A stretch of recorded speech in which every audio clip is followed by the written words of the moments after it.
You'll find treasures more valuable than gold, digging in the Word.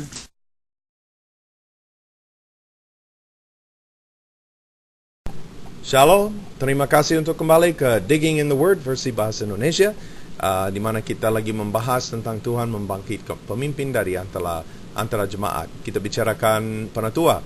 Ada dua pasal yang sangat mirip yang membahas kualifikasi orang penatua di jemaat Tuhan. Kita lihat bahwa Rasul menunjukkan penatua di jemaat.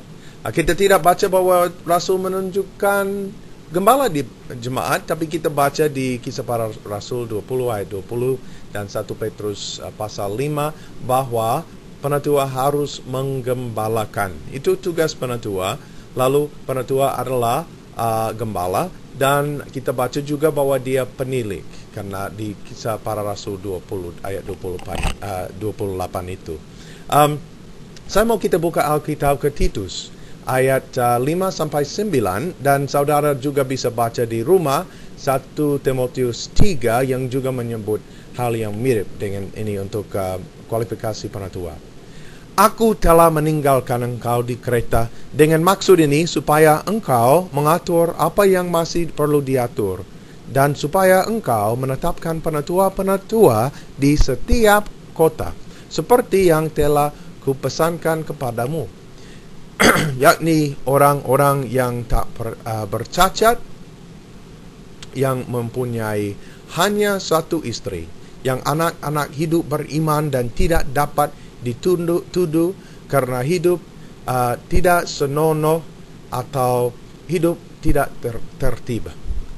Sebab sebagai pengatur rumah Allah, seorang penilik jemaat harus tidak bercacat, tidak angkuh, bukan pemberang, bukan peminum, bukan pemarah, tidak serakah, melainkan suka memberi tumpangan, suka akan yang baik, bijaksana, adil, saleh, dapat menguasai diri, dan berpegang kepada perkataan yang benar, yang sesuai dengan ajaran yang sehat, supaya ia sanggup menasihati orang berdasarkan ajaran itu, dan sanggup meyakinkan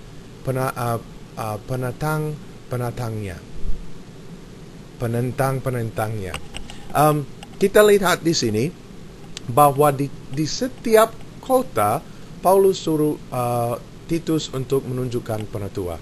Kita lihat juga di Paulus dan Barnabas di Kisah Para Rasul 14, di setiap jemaat mereka menunjukkan penatua di jemaat yang mereka kunjungi lagi.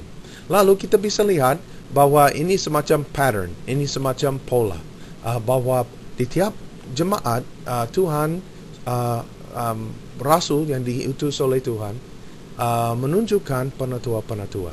Ini satu pola di Alkitab yang kita harus meniru, karena Rasul juga mengajar kita untuk meniru tradisi-tradisi mereka.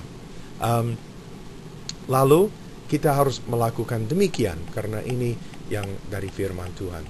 Lalu kita baca juga bahwa penatua ini adalah penilik. Kita baca ini di pasal ini juga, karena orang penilik mestinya begini. Dan di 1 Timotius 3 kita baca Paulus tanya, kalau seorang tidak bisa memimpin keluarganya dengan baik, bagaimana dia bisa memimpin di rumah tangga Allah. Itu semacam paraphrase bahasa sehari-hari. Terus kalau kita membayangkan ini, saudara-saudara, kita harus sadar bahwa sistem sekarang bisa agak beda daripada sistem kepemimpinan jemaat Tuhan di Alkitab. Tolong saudara gabung sama saya lagi supaya saya bisa lebih membahas itu sama saudara-saudara. Puji Tuhan, sampai kami jumpa. Na na na na na na na na na na na na na na na na. We've got the ball.